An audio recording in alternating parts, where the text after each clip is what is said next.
Welcome to the Gritty Mamas podcast. A Julie Jeppson production. I can't do it. We are here at Sundara. So thankful to Whitney and Mark letting us host our podcast here. And we are the ladies in pink today, except for Carly, who's going to a funeral. I didn't get the memo. Hey, I wore all yellow to an all black event that I somehow missed the memo. It was good. I liked having some attention on you. And You were a speaker. It was good. Yes, we are here with Dana Tingey. Dana, introduce yourself. She's been on the podcast. Well, you both have been on the podcast, but yes, introduce yourself. I'm Dana Tingey. I'm a national domestic abuse victims advocate. I'm trained in coercive control. I work in the court system with court professionals and the actual survivors of the domestic abuse. Trying to fix the system. I like learning, so I'm a AFCC parent coordinator. She used her little quotation fingers if you're just listening. That's true. Because we don't like the AFCC. At least, but I would always say that nicely. Wait. In its current state. For those of us who don't know what that means, that means Association of Family Conciliation of Courts. Okay. Yeah. AFCC equals bullcrap. Well, Utah has a habit of, I just heard it this week in a trial by the main witness that said, well, we have to follow AFCC guidelines. So that's actually not a thing. AFCC is kind of like a paid club referral group, but there's no testing or qualifications or you don't get approved or apply. But Utah's the only state I've noticed where it's very bluntly used from the bench. Yeah. Little loophole. Anyway, so I go to all sorts of trainings like that. So I want to see if I kind of understand this. I don't know if I do, but do you know what Angie's List is? Sure. And here we have the, what is the guy, something report or, Craigslist. No, it's a guy The Gephardt report. Yes, Gephardt. Okay, so Angie's List and things like that, they'll a business will say, I am, on this whatever, right? On one of those things. I learned from a plumber actually that they pay $20,000 to be on that list. And so what they do is they market it saying, oh, we're a good business. We're approved by this group, by the Gephardt, by Angie's List. But actually all they did was pay money. Yeah. Is that what this is? The more but the more you pay, then the higher you go up in the referral, if you're first, second, or third on those. I think this, I don't think they can pay for a position, but it's definitely a it's a buddy, referral base. all referral based. But AFCC is bigger than just referring one job. They're not all That's a whole coordinated matrix. Okay. Utah is the only place I know where they assign maybe 5 from the bench court professionals. Can I give you this subject and then you guys can work it into the thing today? Well, let's wait on the AFCC and introduce Leah, because I think people are probably yawning when we talk about AFCC. It's horrible. Okay, go ahead, Leah. Introduce yourself. The other night when we were talking and you said what do I call you? What are you? I actually couldn't sleep for a couple hours. Oh no. Thinking more and more about that. What am I? Who am I? And I realized I actually really prefer to be introduced as Ohm's mom. Yeah. Oh, I love that. My most favorite title, because doing things like this, all of the policy work, even individual contacting and connecting, it's really all the way that I can continue parenting him and so honoring that's him. My favorite role. You honor him in doing that. Yeah. And what I meant when I said that is because when I host or when I put this event on, I kind of sent out a little spreadsheet to everyone and said, just kind of put the status of where you're at in family court. And they'd say, separated, filing for temporary orders, divorce was finalized 3 years ago, back in court, 12 years now, deciding whether or not I should leave. And then I came down to Leah's name, and her status said homicide survivor. And it just took my breath away for a minute, because none of them came even close to what Leah has been through. So Leah, for those that have never, because Leah has been on the podcast before, probably, was it 2 years ago? Yeah. Early on. Uh-huh. 2 years ago, which is crazy that I'm so proud. We have upgraded. We've gone from the closet to the basement to another office, and now we're here at Sundara. So we're just evolving and getting better. But 2 years ago, I had Leah downstairs in my parents' basement when we were talking about her story and passing Ohm's law. So tell us what Ohm's law is, how it came to be. So I think it's probably important to kind of set the groundwork that my son Ohm was 16 when he was murdered by his father, who then killed himself. And, you know, I had heard that his whole life, that like something would happen, threats, all of the things that we had talked about before in the other episode, and then everything that you can kind of imagine happens in domestic violence. His dad told me. I mean, I thought it would be me. I planned ahead. So you believed it. You actually, like, you didn't think it was just a threat. Like, you believed it could happen. Oh, he acted on enough other threats that it was, yeah. I mean, it felt imminent. And whether it happens or not, it's still a very controlling thing, and it affects the way you behave every day. Right, especially if you believe it, though. Oh, we believe it. Well, when you have somebody punching a wall next to your face, while you're holding a screaming baby, then I'm going to kill you. You're like, well, I think you probably will. Yeah. Yeah. So, wow. Fast forward from those experiences, but when I was 16, I got a call. You need to come and talk with like a whole host of detectives, and it was, worst phone call you can ever imagine as a mother. Ohm's not the first. I mean, if you look at some of the stats, he was probably maybe in like the 900s, 1,000 kind of like, as far as some organizations have recorded, just basically from media, because it's impossible to draw from cases, and so many things are protected by privacy and all of that. So are you saying he was like one of 1,000 children killed in children killed by their own parent? Okay. Within a protracted custody case. So there's actually a term for it, and a lot of people don't know the term. It's called filicide, when a parent kills a child. Like familial, Same Latin root. Okay. Yeah.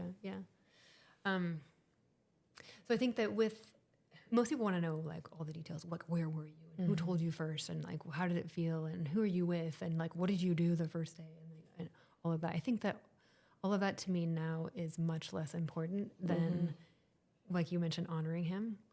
So one of the very best ways that I could think of was to pick up where I had left off, where before he died, I had been trying to get Caden's Law in Utah. And Caden's Law is the common term. Caden was a little girl in Pennsylvania who was also killed by her father.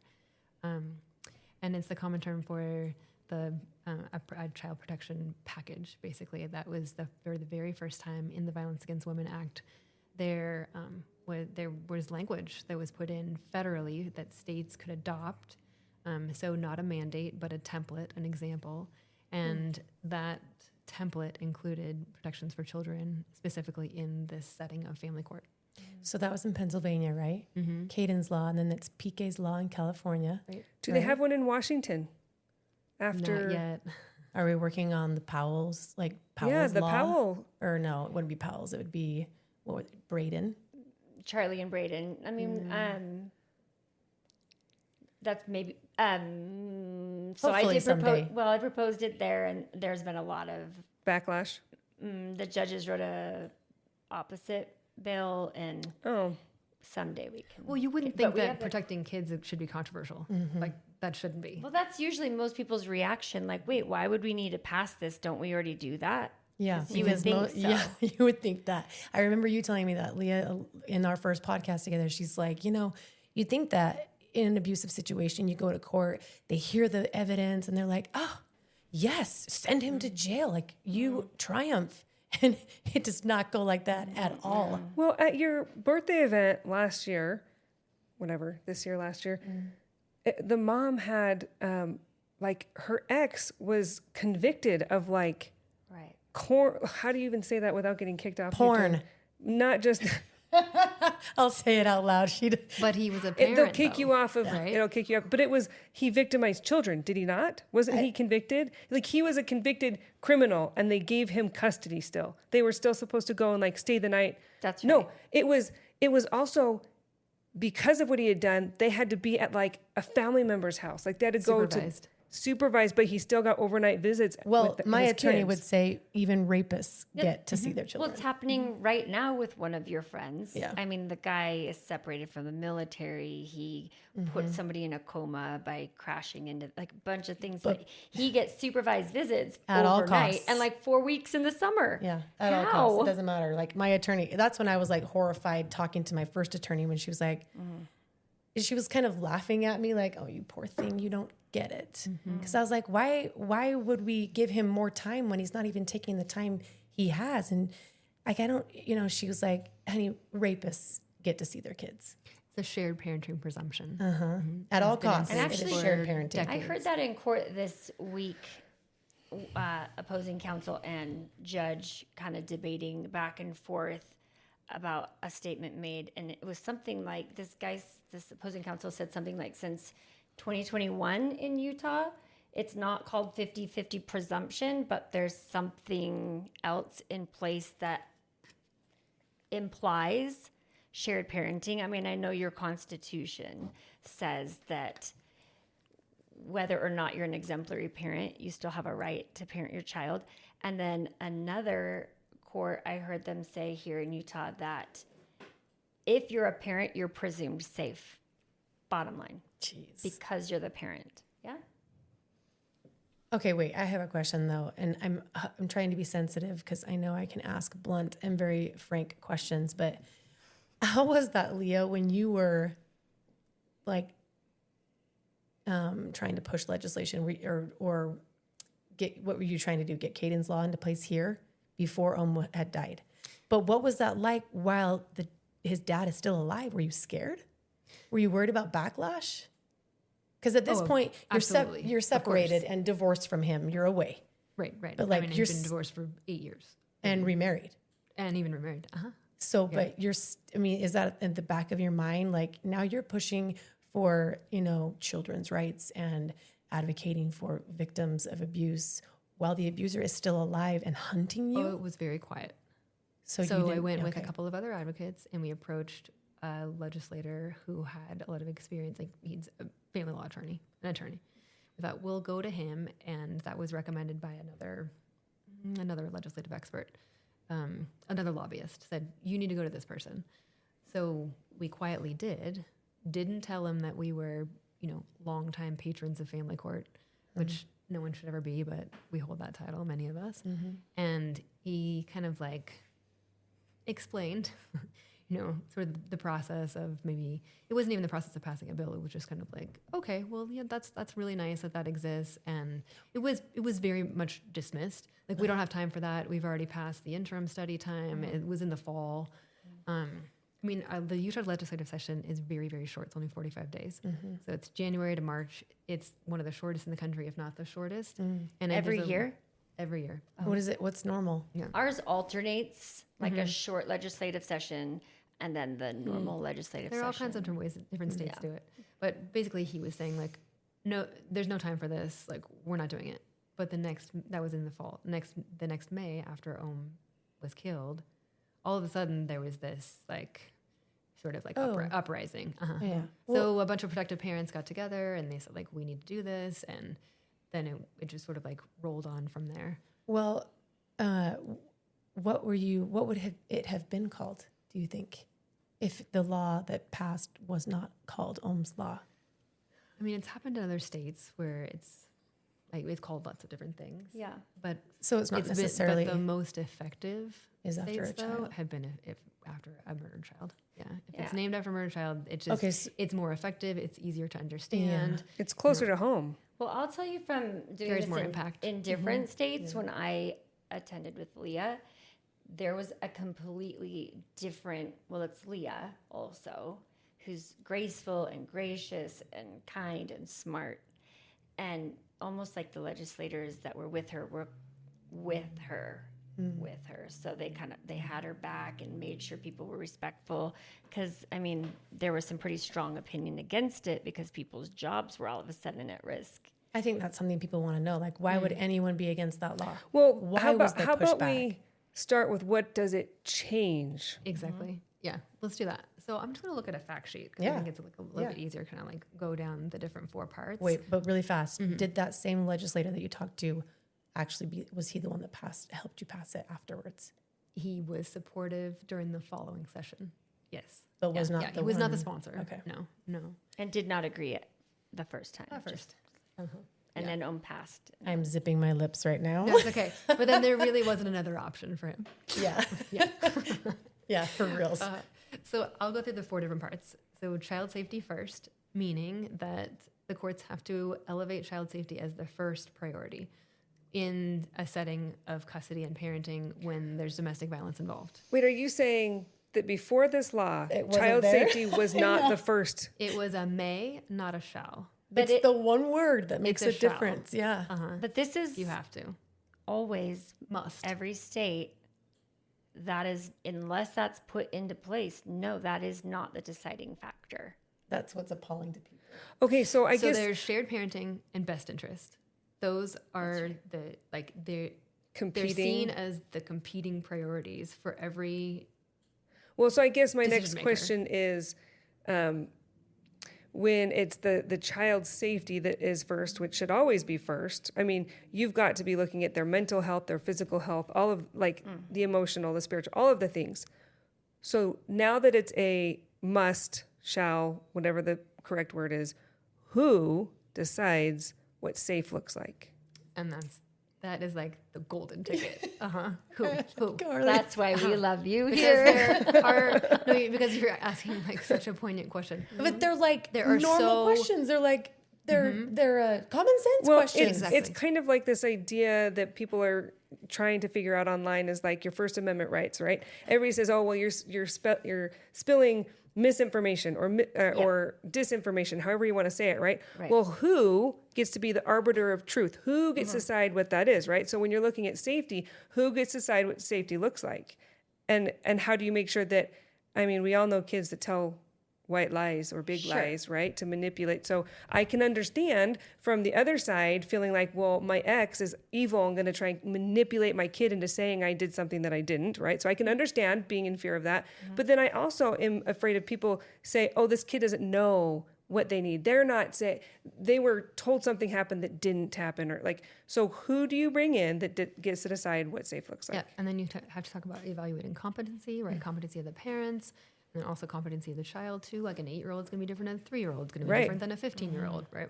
And then they were only basing things off of physical safety, right? It was I just saw this huge thing come out that they had these parents like my civil rights were violated because of the best interest of a child. My civil rights were violated. I'm like, I have to listen to that again. Wait, what? So the people that maybe successfully showed that the child's best interest wasn't being with that person, they're now filing suits. They're campaigning like the rest of us are for child safety, that their rights were violated, that they don't have to put the child's best interest first, which is bizarre.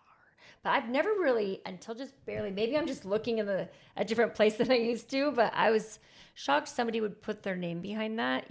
Utah, somebody paid and brought in this, I won't even say Who his name. was it? I'm not even going to. if their name is on it, gosh. I'm not even going to say the name so people don't go to their website Yeah. and give them more like up their searches. Yeah. But it's very popular and very lucrative to say there's no choice for the child. The parents get 50-50 because they own their constitutional right.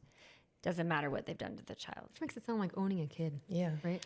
Well, And some states call it possession time, so They do. Oh my gosh. Still. Oh my gosh. that's wild. like a dog. Like as if children are not people. yeah, still. Yeah. But at the Gritty Mamas event, one of the listeners that was there came and pulled me aside and said, 30 years ago in Washington State, they took my kids away because I was Mormon.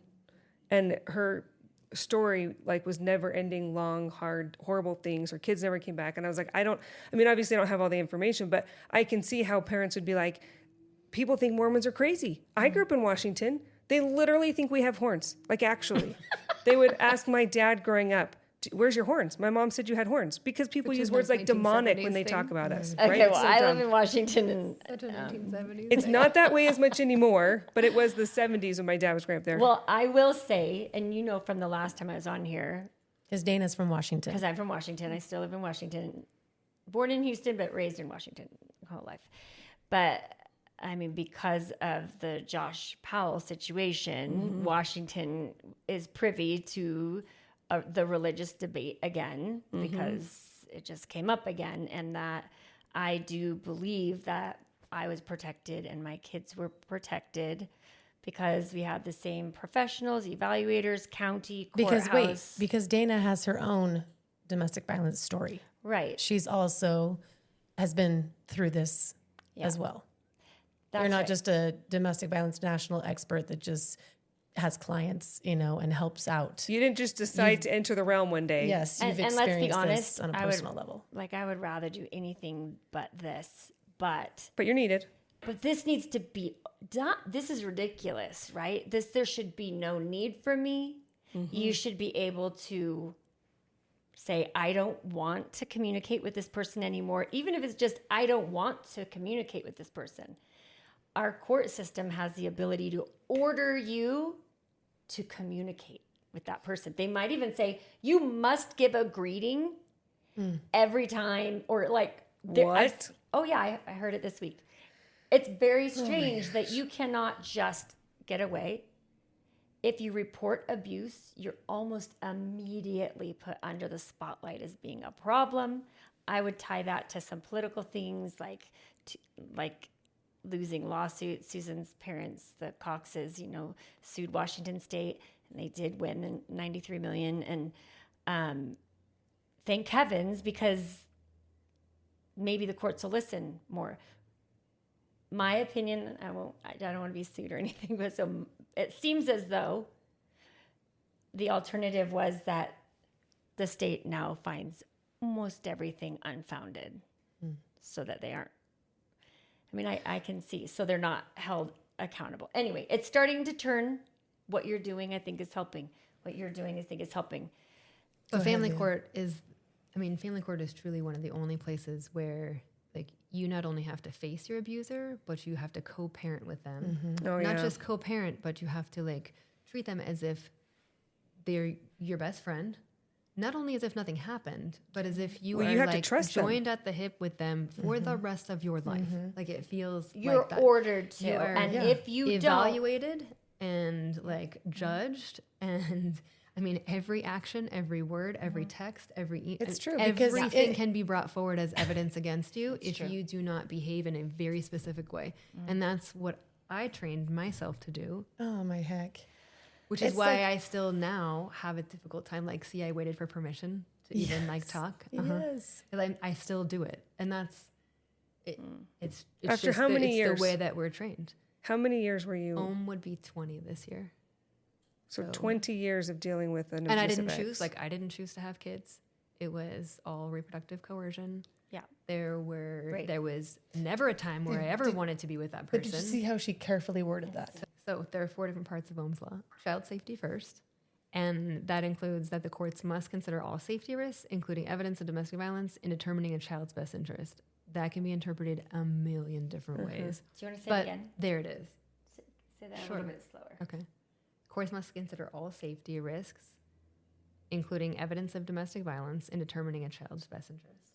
So before that was not a rule. They must first consider domestic violence.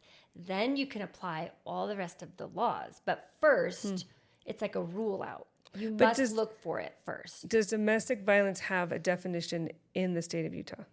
Well, that's like part of the problem. Like, she might say he strangled me.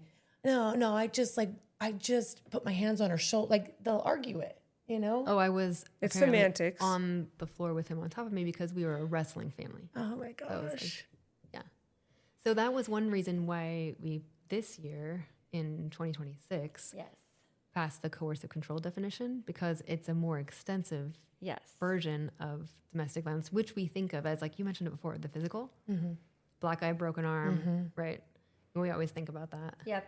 You think about like the emergency room report. I mean, I He didn't hit me. wanted so one it's- so badly. I just was like, if you're just going to do it, then just do it. Like, Yep. give me 'Cause it's- something that I can. Because They're too smart. I've talked about this before. Like first But they're trimester, way too clever. They're Yeah. like right there. the first trimester, you know, you're probably sick as a dog. You're nauseous, but it's not present. I mean, you don't present like that. You look fine. But Right. when you're 9 months with a big, huge belly, and then they're opening the door for you, and then they're, oh, I'm so sorry. How do you feel? They're more cordial. I mean, you know, outsiders, and same thing with this. Same thing as if, like, you know, someone in your neighborhood all of a sudden has like a massive cancer, right? Yeah. A diagnosis. And then there's like dinners and support and how are you feeling and all the like some care, you know, flowers. You're on your own with 8 kids. And it's like, well, Chewy. good luck. Well, I wonder what she did to put herself in that situation, right? Yes. Yeah. He said, she said, oh, there must be like, there's something in that story. Like, we're not really sure, but there's something there. Yeah. I mean, you know, I hate hearing, I mean, it's true, but I hate hearing, well, there's 2 sides to every story. Well, we don't know what's going on behind closed. You sure don't Not know what's when it going on. Sure don't know. You know what I mean? But it makes it sound like, well, it takes 2 to tango. And I'm like, Well- yeah, I'm not perfect, but good grief. Like, I think can't stand hearing that. When you're talking about everybody else who doesn't know what's happening, I think people are afraid of judging, so they choose not. They don't want to be the judge not unrighteously. They're just not going to judge at all. So they're not going to act on your behalf because it's safer to do nothing. And so they don't know necessarily, are you a victim or not? They don't find out they don't because care, it's safer to judge not. But you're not supposed to judge unrighteously. You have to judge. So It's like that thing I saw on Instagram where this girl, it's staged, but she and a guy are walking, and she parts ways from him and runs up to him and is like, help me, help me, help me. And they all push her away. And then he goes and grabs her again. And it was a study to see who would actually help her. But like she went to 10 people that were like, they don't want to be involved. They don't want to be uncomfortable. And maybe on the 11th time, like 2 Somebody people helped. grabbed her and like pushed him Well, away. I don't know if this is exactly coercive control, but in my experience, when I've dealt with people in place of authority, like above me, like in church or whatever, right? Particularly men, but I know women do it too. If you were to ask me, like, I could tell you I don't like this person, I feel uncomfortable, I don't trust them. But if you were to say to me, Carly, tell me an experience, like what has happened? I'd have to name 25 individual experiences and string them together to help you understand what happened, right? It's hard to describe to a person over time. And I think that's what you're describing, why it's so hard, is it's like they're so good at making it hard to pinpoint. They don't send you to the hospital. Well, maybe he just had a bad day. Yeah. Maybe he was just, overwhelmed. There's always, and then they come back. That's why coercive control laws, as challenging as they are to write and like consider, so that they don't flip on the victim, Right. include things like, so Utah's law unfortunately doesn't have reproductive coercion, not yet.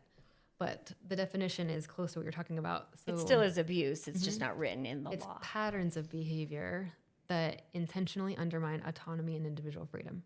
So that can include, and there are some specifics that it lists out. So depriving someone of basic necessities, controlling their activities, isolating someone from family or friends, monitoring communication, withholding or regulating finances, using force, threats, or intimidation.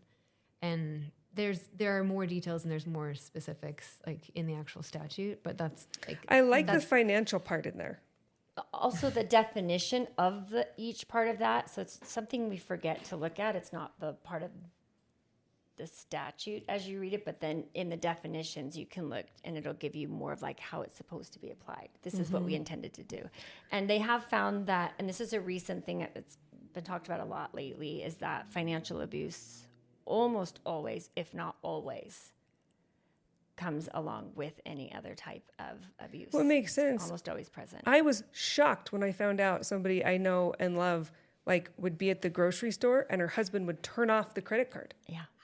She'd have to be with her sister or a friend to make sure she could pay the bill because he would purposely wait till she's at the grocery Do you store. remember that happening to you. Yeah. Or it's that you'll, or they buy you a gift and then follow you and force you to return it. And then take the money, like, so that you physically have the experience of having something taken from you. I mean, I had to beg for money for diapers, beg. So I would just, or your kids wanted to get you something, and then he's like, take it, so selfish, so spoiled. Yeah. I want to, before you get into 3 and 4, was that number 2 or were we still on 1? we're still on 1. Oh my gosh. Yeah. We can go through the other 3. Yeah. No, but before, and I'm going to lose my train of thought. So I'm going to come back to my thoughts. So go on with number 2 or back to 1. 2 is expert testimony. So you were asking like, who gets to say whether or not this is abuse or whether or not there's a problem. So the second part of Ohm's law, and this is templated after that federal statute, Caden's law, is expert testimony. So limiting expert testimony in family court to qualified and credentialed professionals. This one. And this is a really, really sticky one because who is and where are they?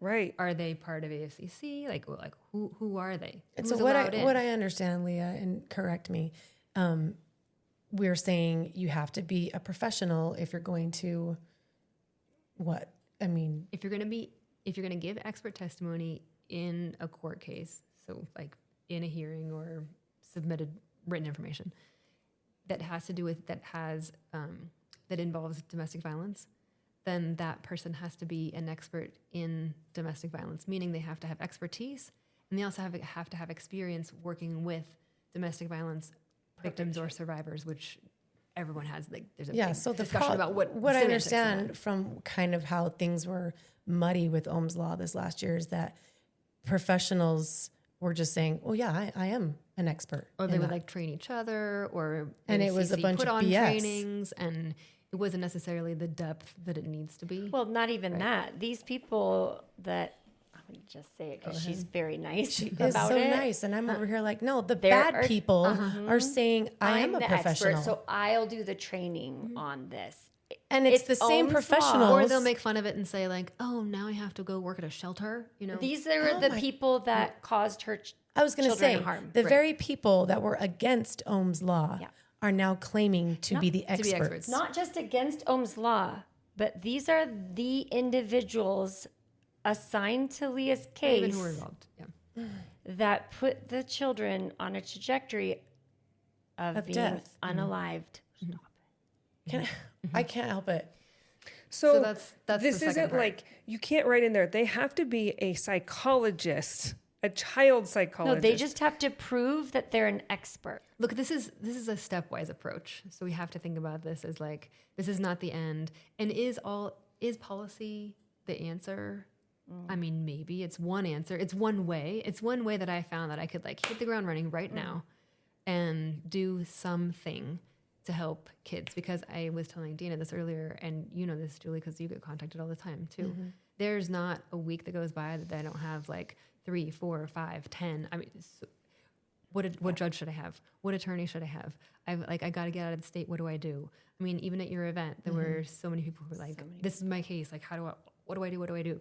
And I think that in a lot of ways, like that's why the National Family Violence Law Center at GLU, who helped to co-author Caden's law, and also all of the experts that got together to write the model code, which is another, like Super not a important. federal statute, but like a whole collection of protections that could be in law.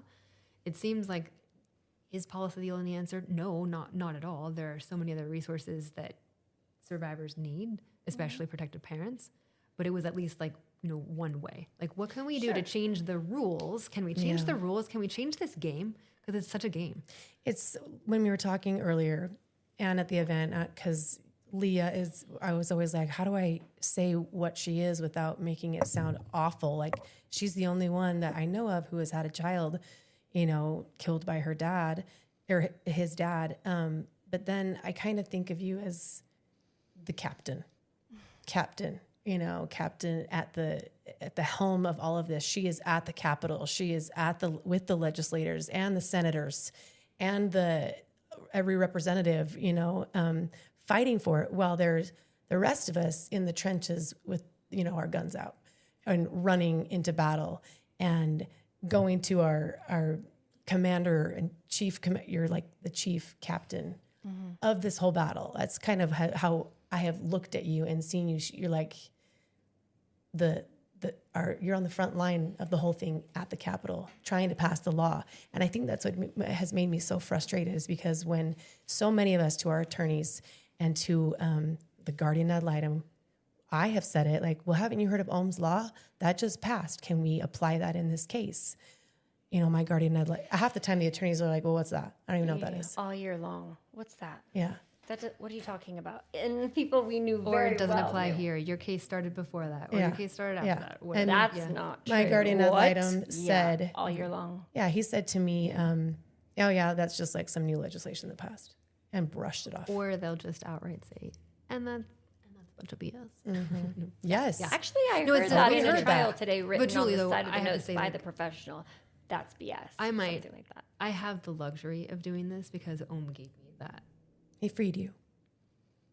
I mean, there's like, I can't even come up with the words to say like how grateful I am to him. Like, not only did he actually take bullets for me and my surviving child, his sister, but you know, was it all planned? And you know, I think we could probably like nitpick apart my case and all everything else, but I don't know that my case is totally representative of everyone else's case. It's just that I'm free now to be able to say, these 50,000 things are wrong. Let's just like pick them off one by one. But it's not me creating this, though. I want to make that really clear. Like, I didn't write this set of statutes. There was a whole group of stakeholders also who took from that federal template, and it also includes like the Utah Domestic Violence Coalition. We're big players. It's all of these things, but Yes. you paid the ultimate price. And Leah, how many times did people tell you in the court system, assign people from the court system, how many times did they call what you said BS? Or No, I was told my kids would need to age out. yeah, They said, this is so bad. He is so awful to deal with. You know, even the custody evaluator that we had, the second custody evaluator, like filed asking for relief from the court, from him, from his behavior, from like the way he contacted her, the way that he behaved. I mean, she asked for relief, but where was the relief for the children? Yeah. or you. Like, as an adult who doesn't live with him, has no obligation to communicate with him at all, except to just to finish a custody evaluation, was basically begging for relief from the courts. And, but And you can imagine the kids how are still living with him. How does he treat those in his own home behind closed doors if he's treating Exactly. professionals like crap? Exactly. Because it's teaching that professional, don't you dare go against me. But we weren't that family until we were that family. Like, I wasn't, it was he said, she said, high conflict, all of that, until, you know, like on May 12th, I was a high conflict parent. On May 13th, I was a homicide survivor. So how do you, And we need to believe each other. tell the listeners what was said when you called. Was it the custody evaluator that you called? Well, standing with the detectives, we thought we better check to make sure that the guardian ad litem and the custody evaluator are still alive. And this is because they finally, after 14 years, granted custody to you. Well, our second evaluation had come out in a written form because he had demanded it, because he didn't get both kids. It was just one. The kids were split before custody. Which takes us again backwards, right? This other So bizarre. Back to totally crazy part of the story. when you said, so I have to sacrifice my son to save my daughter. Yeah, it was, well, we're going to give him the boy and we'll give you the girl. This is our recommendation. Like, and you better take it because the courts aren't going to give you anything different. Like, That's the main thing that you hear. Yes.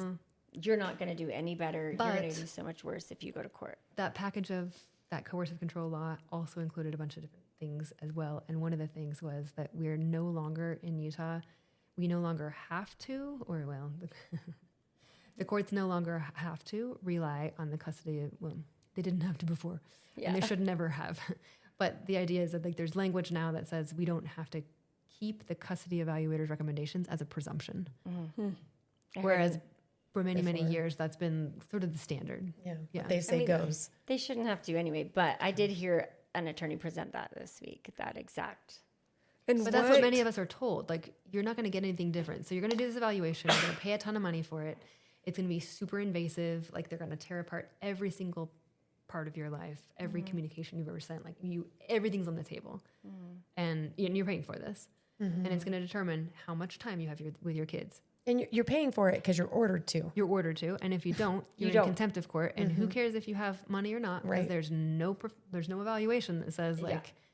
And who ends up with most of the assets? Usually the controlling person. And your attorney will say, above all else, you pay that person first. Because you don't want to put them on. I mean, they can take away your child. You do anything they say. I mean, these are very tricky. What does it take to become a custody evaluator? What does that, are these attorneys? Are these people off the street? Like, I just want a paycheck. I'm going to go decide to be this as a job. So finally, also, this year we passed a law that's similar to Colorado's. It doesn't have as much teeth, but it's that the courts have to keep a roster, a custody evaluation roster. That includes the cost that evaluator charges, like which can hourly. be anything they want, and then also their credentials. And many of them are usually mental health providers, so LCSW, But it's a PhD psychologist. public roster. It's a public roster. So everyone can see what they're charging and what their licensing is. Is that what you'd call it? Yeah. And we had at your event too, the attorney that came mentioned you don't have to accept if a custody evaluator is recommended or ordered, you can come back and appeal it and say no. That's a special master. Interesting. It will only be applied if agreed to. But all of them, guardian ad litem, right? You have to agree. You shouldn't agree to them, but they can still order you to do it. I guess you're right. No, you can be ordered. But my attorney came up and said, I didn't even know. She had met with opposing counsel, say, this is what we're going to do. I was like, okay. All of them. We've got a guardian ad litem. Got a guardian ad litem. Great. They're going to He's an attorney for your kids, and he is great. He loves kids. He's going to protect your kids. And I was like, great. I just want to tell you, an attorney for your kid. Maybe we talked about this last time. A guardian ad litem is not the same as a minor's counsel. A minor's counsel is the attorney for the child and argues for the child's desires, what the child has expressed solely. Wholly different than a guardian ad litem who's like, yeah, they said they're, I almost said something. They can present what they think is the best interest. Which is not always what the child says. I think mom convinced them to say that, or I think that child's got a good imagination or whatever. And so they present it as truth. Since I was on this podcast, I learned, Utah guardian ad litems are the attorney. You don't get to cross-examine them. So Wait, speak. No, they have full immunity. Just as well. like your attorney speaks truth, like this is what happened. The guardian ad litem says, this is what happened. Where did they get that information? They don't have to. You don't have to find. You don't get to find out where they got it. No, and they can interpret it any way they want. I was shocked. So how long did did your guardian ad litem talk to OM? Or how many guardian ad litems did you have? So we had one. Okay. And they were very, very, very few times he ever talked to the kids. Oh, wow. Most of the charges were discussions with the opposing counsel, which usually was whatever attorney he could find. And then whatever communication you want to have with them, you can have, but you have to split it 50-50. So I was paying thousands and thousands and thousands. Looking at, she's going through the bill to find out who this guardian ad litem was. What did they do? And so they'll talk to the other experts in the case, custody evaluator, special, whoever it is that you have on your case, and you're paying for that. So by the hour, and it's whatever they want to charge. There's a by the hour fee, that you agree to, but generally a guardian ad litem is an attorney, but in Utah, yeah. So but they have full immunity. So more than any other attorney at all. Probate attorneys, any other type of attorney, they have full immunity, which means you cannot come back and sue them. And just to be clear, in school, in JD school, law school, there are no classes on how to talk to children. There are no classes on how to do any of the, you have an attorney deciding a child's interpretation or the psychology of a child, right? It's like, when you find out that to get an MD, you don't really take a nutrition class, a class on allergies, a class on, it's like, that doesn't really matter. We're going to talk about what? They don't have to know nutrition and Anyway, it's wild. I think things are changing, and DO schools I think are a little different. But the point is, you find out that like these basic common things in professions, they're acting on behalf of something they don't actually know. They weren't taught. And they don't know for real because they talked to my kids for a whole 5 minutes. What can you find out in 5 minutes? I was listening. I was totally eavesdropping, and the door was open, and I was just like this. And he's like, now, if I had a magic wand, and you could do whatever you wanted with my magic wand, what would you want? And then they said, what they preferred and what they wanted. And then we have a hearing, and he said, all right, you kids, I'm going to tell the judge what you said. And in the next hearing, he said, Your Honor, she's gatekeeping. And I was like, what? So then your kids, and I'm not saying I told them to do this because I didn't, but then they start to record their own meetings because now they're not being believed, and they are trusting this guardian ad litem and thinking that he has their back. And I heard my kids pouring their heart out to him because I told begged them. and begged and begged. Yes. Yeah, my daughter begged, please listen to me, please listen to me. Yeah. She wrote letters, she sent like drawings. I mean, and then later she called him and said, I want those back. Those are mine. Yeah. No, they're part of your case. I'm keeping them. So That's why we eventually called, Yes. standing back there with to the that. detectives. And he said, oh, I guess this wraps up the custody evaluation. Are you kidding? No. Just calling to make sure you're alive. Okay, guess I'm done with this case. That was the reaction. What? Yeah. And then I still had a bill. I kept getting bills. Oh my gosh. And I was like, somehow they went away. Yeah, There was no reimbursement.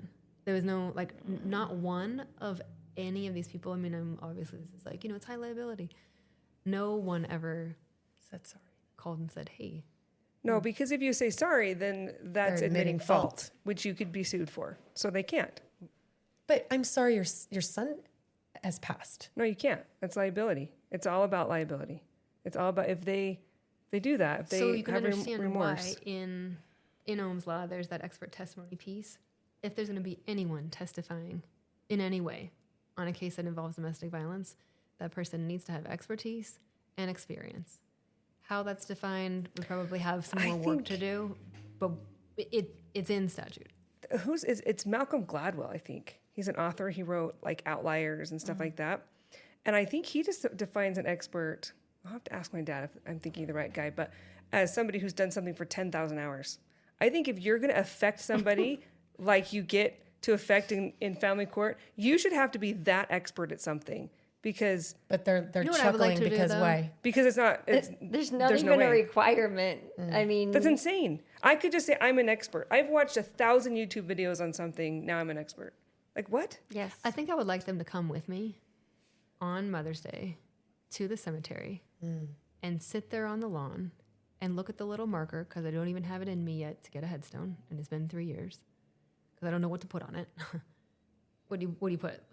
Murdered by his dad, who wants to walk by that in the Kaysville Cemetery, and just sit on the lawn and have a conversation and say, sit right there, just sit right on top of him, and then let's So- talk, about what kind of expert do you think you are? But that expert is still testifying on cases and still sending children to The their thing is abuser.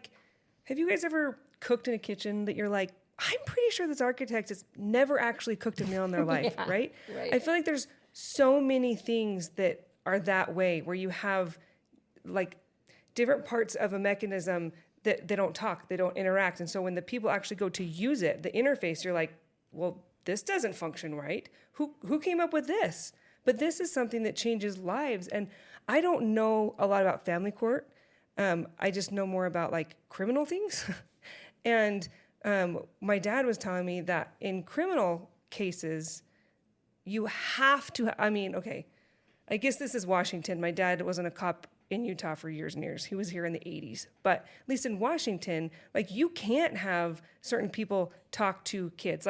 A lot of the time, the cops aren't even allowed to. You have to get an expert who knows exactly how to talk to kids so that they are not coerced, they're not put in jeopardy. Is it just it's leading? not to lead them exactly or to harm them in any way. Is that only a criminal law thing? Like, why would that not be in this? I mean, this seems to affect their lives more than that in some cases. That dovetails really well into the third part of Ohm's law. It does, because the next one is about safe therapy. Okay. So people may have heard about like reunification camps or reunification therapy, Yes. right? When there's a protective parent and an abusive parent, and then the kids are resisting maybe to go with the abusive parent or having contact with them, and then the courts will oftentimes order reunification therapy. So removing from the protective parent and sending the kids with the abuser and having them spend time, sometimes even with the protective parent having No contact. no contact. And also sometimes the protective parent is ordered to write letters of apology to the children too, for either keeping them from that abusive parent or whatever behavior is determined to be like alienation. So there are actual camps that kids are taken to. Typically it's like a hotel room in some other state. It's happening. If you're We hope listening and less you're like, and less. if you're like, what the heck is she talking about? Google or go on YouTube and like type in reunification camps, or what is it? Bridges. What's the Bridges It's one? just one of them is Bridges. Turning Bridges or something? Turning Point No. is a different one.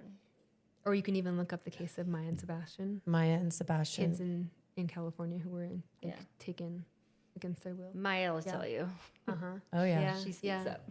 And So then Jessica, her kids. And in Utah, there's a case Ty and here Bryn. also, kids who barricaded so they wouldn't have to go. ProPublica did a really excellent article on them too.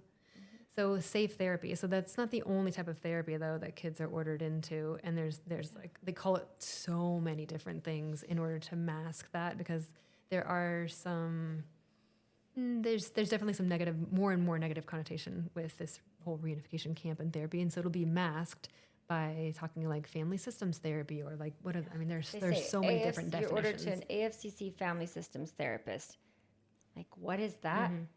Well, the law says it can't be called reunification therapy.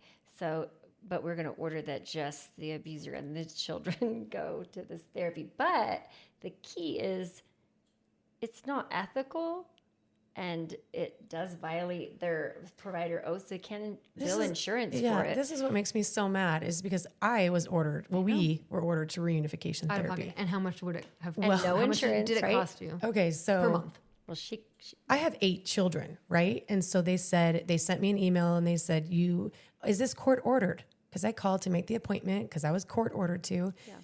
Yes, it's court ordered. Oh, and then it was like, ding, ding, ding, check off these lists. Well, guess what? I'm sorry, we don't take insurance for this. So this is private pay and it's $300 per person per session. And I was like, What? And why don't they take insurance for it? And who would pay for that? that's exactly what I was doing. I was like, all those questions are going in my head. And I was like, 300 times 8, like you want me to pay $2,500 a week? Yeah. I can't do that. Because they don't it's care. not And kids are ethical. oftentimes asked to be pulled out of school. Oh yeah. Over all else. And that's exactly what my guardian said to me. He's like, if necessary, you get them out of school for my appointment. And they were in their testing in May. But therapy is this. Oh yeah, the testing. But therapy is like the same day, same time every week. They don't care. You're in junior high. You miss that class every single week. And I even sent a message to the guardian. I was like, I can't afford this. I can't pay. It's court ordered. But you're to in pay contempt it. of court if you don't. Yes. So And in alienating, Ohm's law, it talks about safe therapy, and when we keep saying Ohm's law, it's just a collection of statutes, right? It doesn't exist, and you like don't look in Utah statute and it says Ohm's law, and then there's this like list of things. Well, what does it say? How can people find it? So I mean, if you look up the family law statute, you'll find changes that were made in 2024, and so it'll be like an updated version, basically. So safe therapy. Any court-order reunification treatments must demonstrate proof of safety, effectiveness, and therapeutic value. And we had to write it like that because there aren't any. Right. There are none. There are no reunification treatments that demonstrate that they're safe, effective, and have therapeutic value. So that's another way of saying you can't order Don't someone do to it. reunification camp or We reunification also therapy. wanted to emphasize too that there are so many different types of therapy that are ordered. Yeah. Like, so keep it safe. Make sure it's evidence-based. And it's the same thing with the definition of expert, too. Like, how do you then say what's safe and what's effective and what's evidence-based? Well, I mean, pull out the DSM-5, like, consider the industry standard. And let's say that you have like, you know, I don't know, $100,000 a year to live on. And how does the court order you to spend $100,000? They don't give a rip. There's Nobody no cares. evaluation. There's no So you could spend your whole life paying off debt that you Yes. accrued at the That order you of were the court. ordered. Yes. Yeah.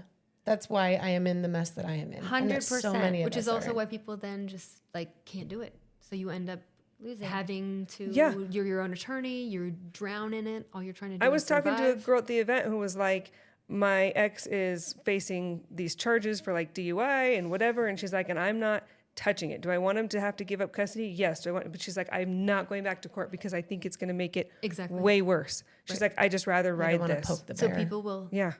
stay. Oftentimes, that's the decision. I made that decision in the relationship. Yeah. multiple times. Well, it makes Left and went perfect back. sense now. You see it and you're like, well, I mean, because you're choosing your heart. Everybody chooses their heart. You're gambling on which heart is the safest.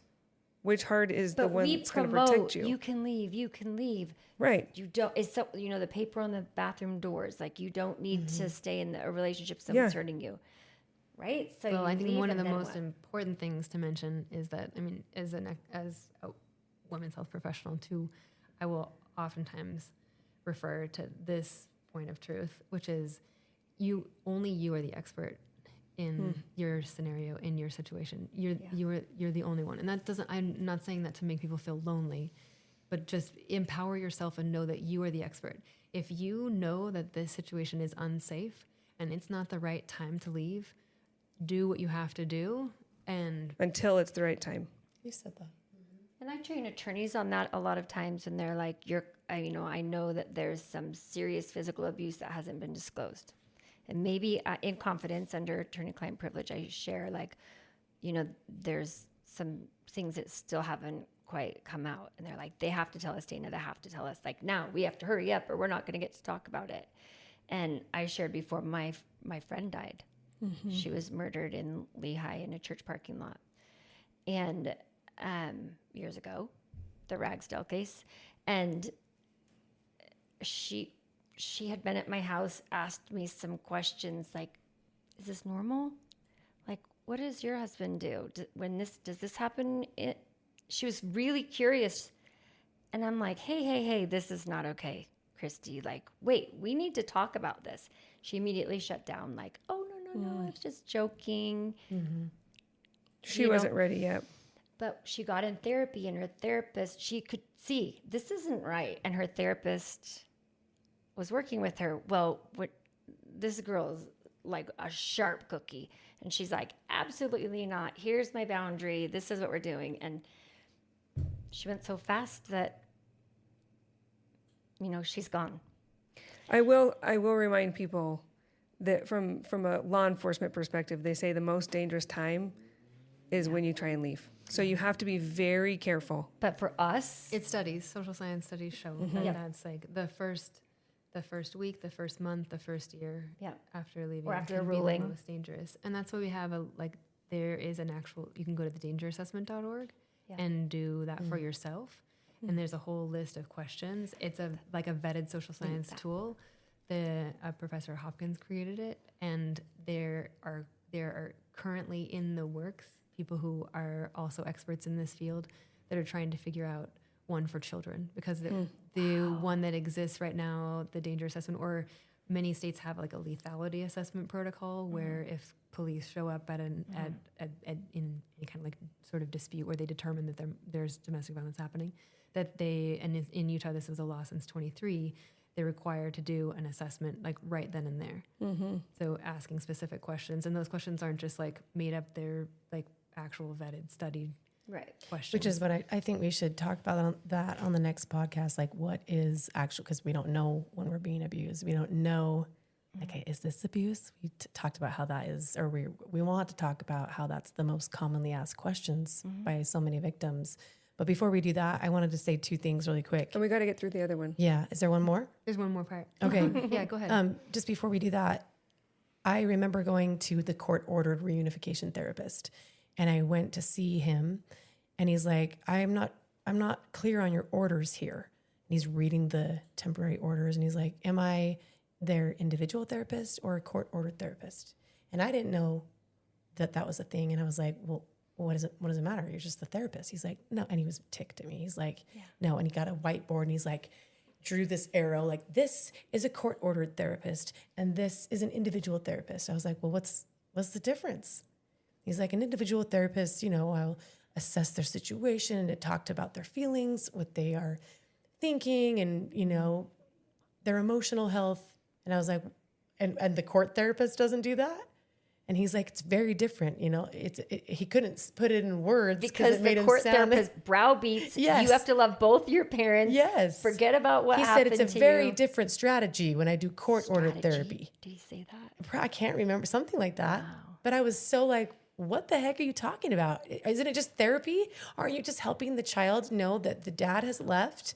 He's like, court-ordered therapy is different than individual therapy. And I was like, why?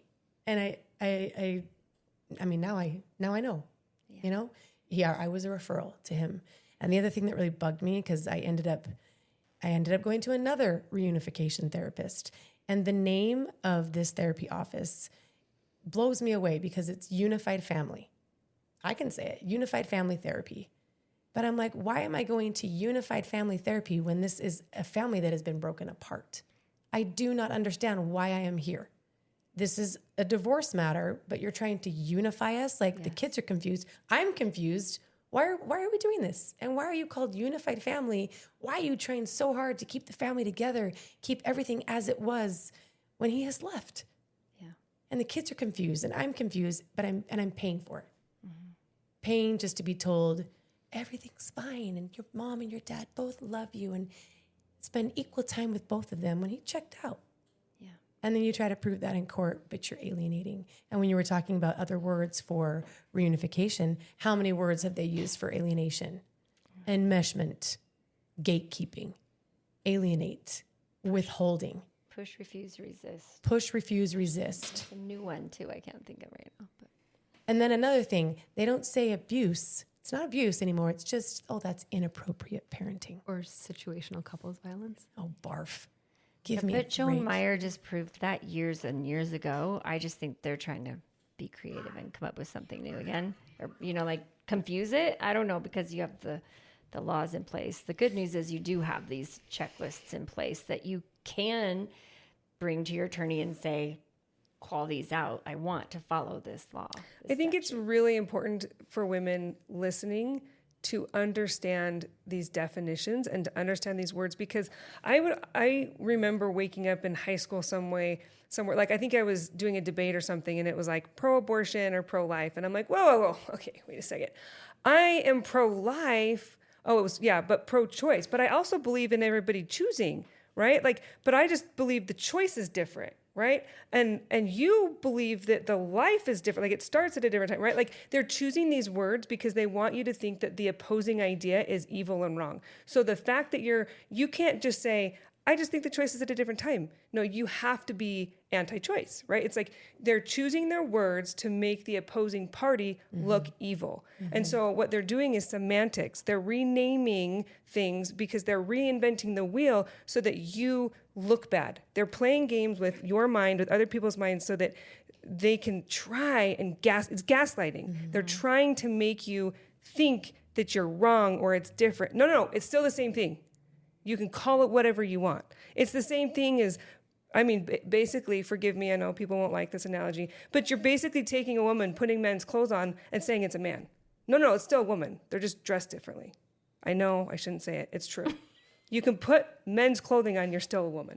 And I'm just so tired of people trying to rename things and think it changes anything. But you have to be on top of it, and you have to know, what does this actually mean? What is the real name? What are they implying? What's the truth? It's really hard when you enter a system where there's brand new words. All the time. Yeah. Yeah, it's like a foreign language. Like when they said, we've got this attorney for your children. You're like, great. Yeah. Well, and it was not great. You've done it again, because the fourth part of them Perfect. is like she did it again, is training. So there's one of the most important things that we can do when we're the protective parent in this scenario is start to understand the vocabulary. But it's really difficult because where is the source of truth? And And who's defining the words? I read the That's family law statutes over and over and over again, trying to understand. And like, I mean, many of us have done it too, where even just figuring out parent time, you're like, wait, which holidays? What am I supposed to do? And I'm going to be held in contempt and possibly go to jail if I don't figure out like what time my kids should be picked up on and which is the parent, what?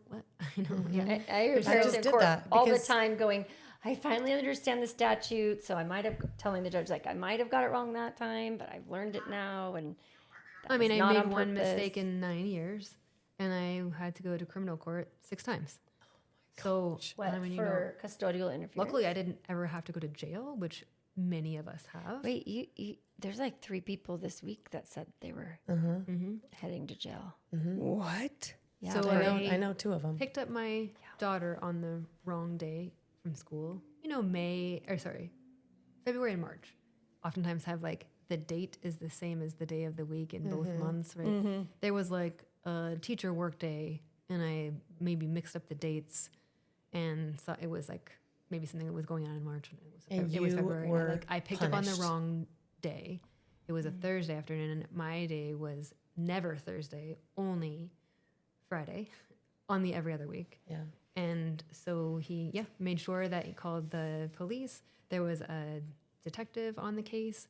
I was indicted for custodial interference. I still have it on my record. I'm trying to get it off. If you look me up on BCI, there I am. Oh my gosh. Give me a break. Yeah. So I think that's like... But this would not happen if it were the man. Wait, how many times did he take the kids when it wasn't his time? Oh, dozens and dozens. Yeah. That's what I'm saying. Like, it only punishes the woman. How many times has he word. shown up on the wrong day? Or not shown up at all. Shown up at all. Yeah, but if the woman makes a and you said that to me from the beginning, he can make a billion mistakes. If you make one, you're going to be called out on it. I saw it again, even just this week. I have multiple examples. You must, no pressure, but is it a money thing? Is it because generally the men have the money? I mean, when I was like in training with the NCJFCJ, the judges training, they say they put these rules in place and then they watch to see who follows these guidelines, and then they make determinations of what type of person you are because they don't know you outside of the courtroom. So I thought that was so great until I've seen so much lately that say dad has this laundry list of horrible behaviors, and then mom fired an email back one time like, you're such a jerk. Mom's behavior is inappropriate. They both need help with communication. They both need a special master, or they both need a parent coordinator, or their behaviors are atrocious. They need to learn how to do better. Now, Dad, have you done anything to work on that? Well, yeah. The GAL said to read the Biff book. And he's, whatever, they all read the Biff book. Fine. Mom, what have you done? I tell moms, do this. Take classes, read books. Basically add to your resume. Add to your resume. Go meet with a child psychologist or psychiatrist to learn, like when you're confused what to do about parenting, and get all this under your belt. Whatever you can do. What's the Biff book? What is that? Brief, informative, factual. No. Friendly. Yeah. Oh my gosh. It's how you write your messages. Okay. Well, so yes. Okay. 2 things, and then we'll end this. As long as we got all the points in. Did you get it? Number 1, at the event, this is a shout out to, I hope we can say her name out loud. Maybe I won't. Okay, don't. Yeah. But she was a Spitfire, and she's like, cause we have one, this girl's name is Shelly. She's posting about it online anyway. And her Instagram is "May Divorce Be With You." And she's like, I brought her up and I was like, we have, a sister in here that is apparently or possibly going to jail. She's like, yeah, my hearing's in 10 days and I might be sentenced to jail. And then this other for alienation, right? She's trying to modify her decree and based on what they're doing already.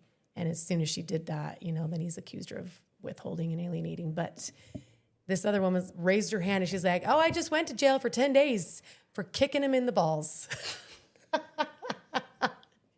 So don't do that. So heaven forbid this woman says you're such a jerk, right? You know, but if the man punches you in the face, it was just inappropriate parenting, or it was inappropriate, you know, intimate partner violence, or whatever they say for it.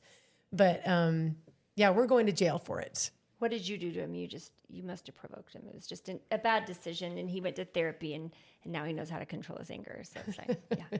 And that girl, whew. And then in our I bet family, that felt good though. Yes, I'm like, how were She those? said it was worth it, right? She did say it was worth it. 10 days in jail. But then in our family wizard, you'll have this little rating. You know, it goes just kind of like this soundboard right here. When it's too loud, it goes red. And if you're saying something too spicy in our family wizard, like, why do you do this every single time? You are such a flake. Up to the red. Because you're being... Who does our family wizard support? Yeah, do you know that AFCC. conferences? Yes, they're sponsoring. So if one The parent AF freaking CC. cannot control their behavior and sending horrific messages, and the other parent has done all this work to be as communicative and friendly as possible, you both get ordered to use our family wizard. Well, it's just easier to fall back on that shared, like the shared presumption. Yeah. Put it in the calendar so both of you can see it. Be unified. I am sorry. That's done. I mean, the point, I'm going to just tell you, the point they're trying to make is they want you to show like your behavior, your actions in front of the children, that you respect him as the other parent, like that's their father. And I'm not saying that that's not happening, but at some point he needs to be responsible for the relationship that he's building with the children. And nobody's saying that you're acting like anything different, but that it's all hearsay, like there's no evidence in it, so they just can throw it out there. Well, that looks like it must be true because the kids are reacting the way that would fit that, so that's why Steve, in one of my judicial settlement conference, said, Your Honor, she's not responsible for rebuilding and the relationship with the petitioner and the children. That's up to him. Steve. Yeah. He said it. He said, that is up to the petitioner. That has nothing to do with her. And she said, oh, no, counsel. And she got mad at him. She said, it is absolutely her responsibility if she's the one gatekeeping and withholding. If. Because it's just easier. Or she probably said when. Because it's easier to fall back on that shared presumption so that they can hand over 50-50, and then it's just like, just have at it. Just figure it out. This is the thing that is breaking my brain. If people could get along and do things for the benefit of the children, they wouldn't be getting divorced. Yeah. If there was equal problems, they would be able to equally solve it. So they are perpetuating the same problem that brought them into the court. They're not taking things like by the horns and saying, no, it's like they can't see the problem at hand and they're just perpetuating it. Well, in the protracted custody cases that move along, like we were talking about earlier, that there's this whole cohort of divorces. And then within that are the ones that have domestic violence as part of the case. And then within that are the ones that are really unsafe. And the problem is that courts, meaning the decision makers, so in some states it's called magistrates, in Utah it's commissioners and judges, are not always trained in trauma, understanding coercive control, understanding child abuse. Like they have some training in it, and some of them are more interested in it than others. But it's kind of like a physician. Like imagine, I mean, I work in obstetrics. I would never walk in to an operating room and think that I was going to be like an orthopedic surgeon that day. No, put me in a C-section any day. I'm fine. But that's because that's what I know. That's what I'm trained in. But we're talking about decision makers who are involved in drug court, small claim stuff, real estate issues, like all kinds of things. And so then to be put into a family court scenario, there's a lack of expertise. And so that's actually the fourth and one of the most important parts, I think, of Caden's Law or Ohm's Law, is that there needs to be more training for decision makers. And that means all court personnel. So guardians ad litem need it. Is it mandated? No. Custody evaluators badly need to understand trauma, coercive control. They need to understand why children retract oftentimes, because they can sense whether or not it's safe for them to disclose abuse or not. and in what moment, and if you've already said it before and then you get hammered for it later on, like, what, you think a kid's going to say anything? No way. So we can go in and teach and educate about child abuse all day long at all different stages and ages and all different ways. That you walk into a room full of kindergartners or first graders and you like teach them about child abuse, and you should like tell someone safe. Well, when they're going home that afternoon, they're terrified because their abuser is going to pick them up from school because that's part of the statute. Yeah. Then no, they're not going to do that. And they know that, he's going to leave and they're going to eat condiments for the weekend because that's all they have. I mean, my daughter was making salad out of weeds in the backyard. Oh. Well, granted, we were living on Medicaid and food stamps, but at least we had food and at least I was there and wasn't like leaving them alone. But none of that mattered. The things that I tried to present, there just was not context for it. And so I think that the decision makers, there was a filter with the guardian ad litem, there was a filter with the custody evaluator, a filter with all the therapists that were involved. And through that filter, then the courts just saw what they could see. It was like a lens. And I'm not making excuses for anybody. I'm just saying she's it's seen through this lens that is like, it's filtered It's over and over distorted. and over again, totally distorted. It's not what the children are saying. It's not what I was saying. It's not the real truth. How do you get the evidence in front of the decision maker, the actual evidence, which is why I think it's a good idea to use a well-trained litigator. But it costs so much money. Yeah, It's so that's if you cost could've- prohibitive. And that's the problem with the whole structure is it's a game. It feels like a setup. It feels like a lie. And it feels like it's this like... You can't win. But isn't it a lie? Because she probably felt like I felt that. Well, I know they said that, and yes, I see that piece of paper, but they definitely mean everyone except for me. I very clearly remember thinking that. Everyone else is safe to tell. Great strides, though. There are some interesting strides. Like the administrative office of the courts in Utah, in particular, has made huge efforts to try to educate the judiciary on child abuse. What does it mean to be involved in a case like this as a court patron? For better or worse, they stuck a microphone in front of me at the district court judges conference recently, and I feel like, had they ever done it before? I'm not sure. But as a longtime court patron, I was like, let's talk together. I co-presented with another actually quite trauma-informed judge, and she made a list of all the things not to do. Consider this, don't do this, don't do this, don't do this. Yeah. And a woman in the front raised her hand and said, then what do we do? A judge in the front. A judge. This is all judges in the room. No way. Then what do we do? How do we decide what's in the best interest of the child if there are two parents involved and they both want the same thing? Yeah. Time with kids, custody or whatever. It's how do you tell which there was no one? answer. There's really there was How no do they tell? How do they tell which one is willing to split the baby and which one's willing to give it away to keep it whole? I mean, this is like literally biblical. Yep. This has been going on since the beginning of time. And that knowledge getting to them is restricted or contracted or choked up or bottlenecked at the rules of evidence. So recognizing trauma, recognizing psychological control, and other signs of abuse when the domestic violence is a factor is actually part of law now. Yeah. Meaning that they have to be trained on these. They need to know what they're looking for. They need to know. We talked about it last time when a survivor is presenting. They might not look like you want them to look while they're talking, or it's like when you told me, Dana, like kids that are afraid or are being abused will oftentimes like cling on to the abuser, right? Or like, I don't know, almost appear like they're close or something. Like Susan Powell's kids, they pull up to the house with the state supervisor and they yelled, "Daddy!" and ran ahead of the supervisor, closed the door, click. And then they were gone. She calls for help. They say, handle it in court. And then they were gone. Mm-hmm. Because so they love their daddy because they don't really know, like, well, but some kids do know, right? And they know that the punishment will be worse. That's right. Like, this is what we do. Right. So, again, I only know like criminal stuff because growing up with a dad that's a cop, like that's what I know, right?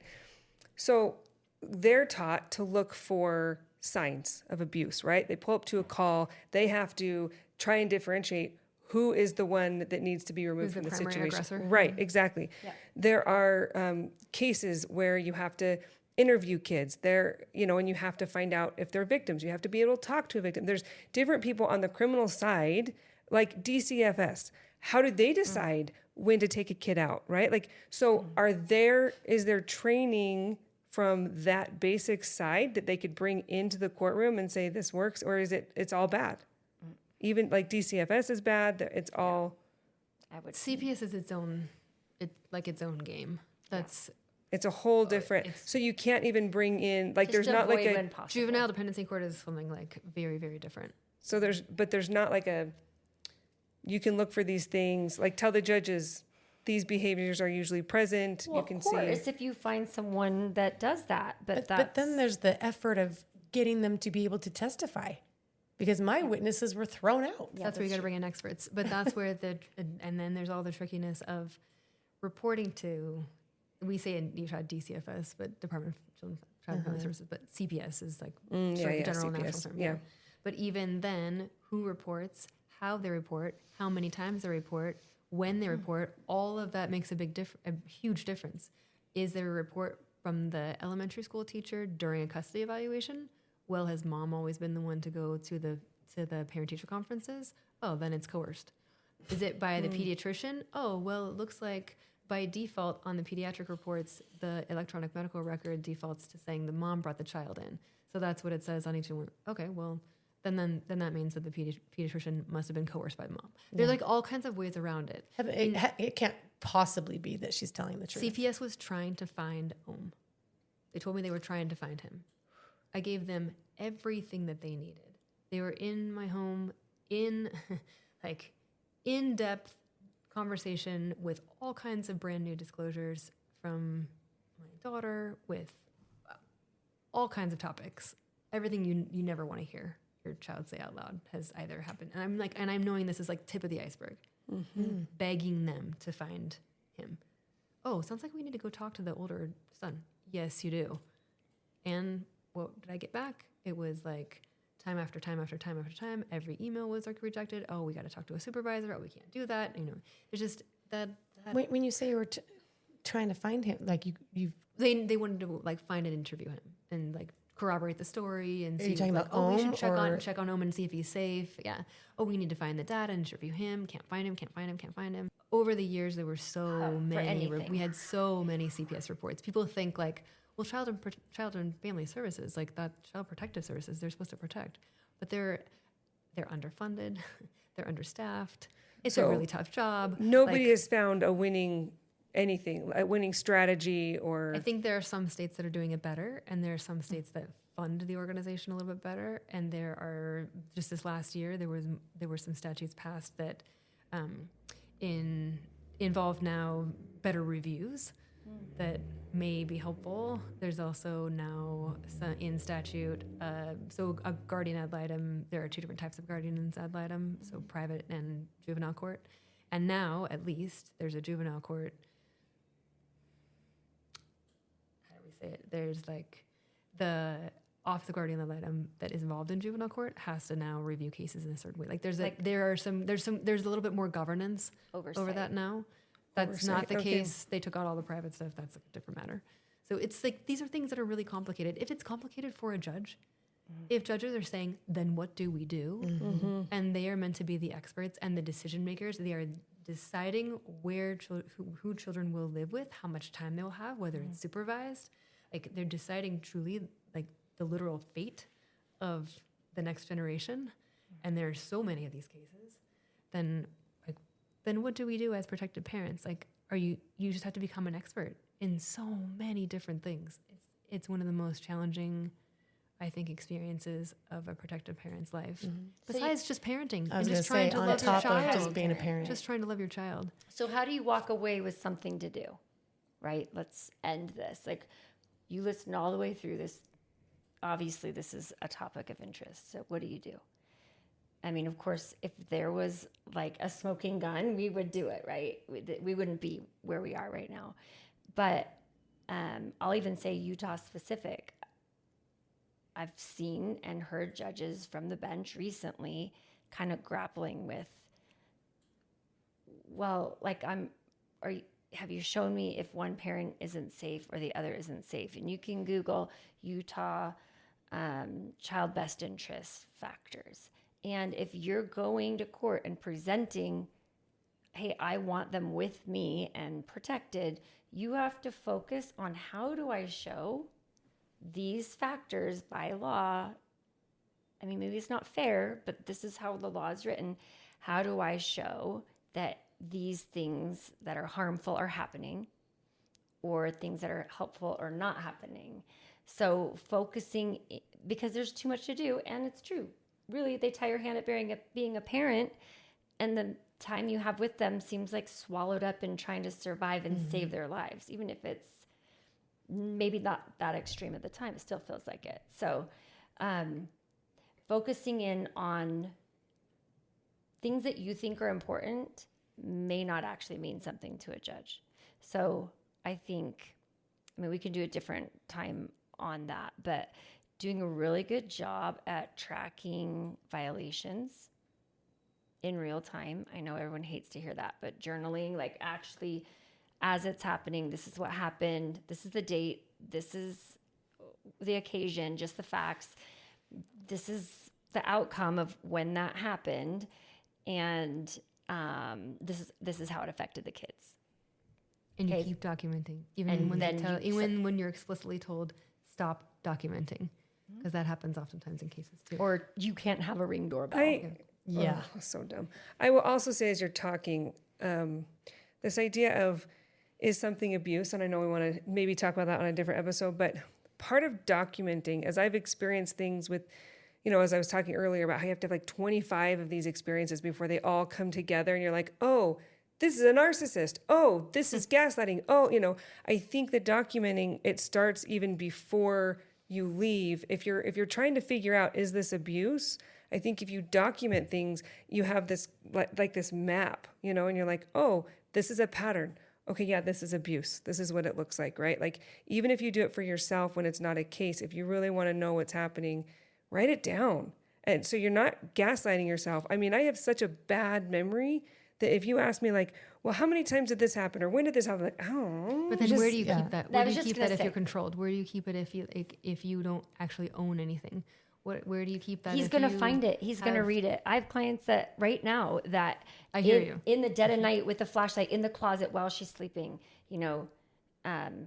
Like how do I keep a record of this? Got to be resourceful. And it's scary because your life is. Yeah, and it's like you call your mom. You find a Mom, way. write this down. You've got to be creative, and you do need to realize. If it is that dire, you do need to realize that you have to be creative, and it's important. You have to think outside the box, and you can be monitored. You will see attorneys, they use different apps that delete messages. You can't, I can't remember what they're called now. Really? Where it disappears. Yes, and there's, there is one, because there was a big case that just got, it was the Justin Baldoni and Blake Lively case. Their attorneys used an app, and they tried to say, like, oh, well, she had evidence, but we can't get it because you used that app. Like she can't prove her case because the attorneys used that app with the Baldoni whatever. Well, there's attorney-client privilege, so the attorneys messages. But they tried to subpoena it, and they're like, oh, well, we can't subpoena anything because they used this app, and so our case is busted. And it's just a load of crap. But the point is, apps exist that will get rid of those things. And there's things on your phone that you can do to make things disappear. But if it was me and I was in that situation, I'm lucky enough to have a mom that I'd call and be like, Mom, I know it's 11 o'clock at night. Get a pencil right now. And she would. I'd find somebody that could do it for me in the time that I had. I just think, but if it's that situation, you're not doing it because you don't know if it's abuse. If it's that situation, you know it's abuse. You're doing it because you're scared. So yes. Again, I will say, like, I know we hit this a little bit, but number one, I learned the hard way from my friend. Number one rule is you trust that person to be the one to decide when it's safe. Even if you really, really want to get them out, they know, they can gauge, they know that abuser better than anyone. Yeah, on the other side, it's like if somebody says to you, I'm being abused, and you make it clear that you think that they should get out and they choose not to, you have to make sure that they know you still support them. Like, you're not going to keep saying what you've already said, because then they won't tell you anything anymore, because they feel like you're going to keep telling them what they don't. It's not helpful anymore, right? So you have to be like, okay, I'm glad you told me. Let me know how I can help. Another good resource is the National Domestic Violence Hotline. So oftentimes that helps for sometimes it actually helps victims to be able to talk to somebody that they don't know. Oh, yeah. Who And they they don't keep have. a record. You just talk through. Then that can be a great place to talk it out. It's difficult though, when you're monitored and be careful on your own device. It may be that you're using a phone somewhere else. I've had patients, in where we'll just bring them into a different room in the clinic and you use that. Women's health visits are actually a great place to go for a healthcare visit, but also that's tricky too, because oftentimes those are monitored and that also is sometimes cost prohibitive. So if there's a way, calling the National Domestic Violence Hotline, but also in Utah we have our own state hotline and it's called the Link Line and it's staffed 24/7. And if there, for some reason there are a high volume of calls, it spills over to the National Domestic Violence Hotline and there will always be someone who will answer.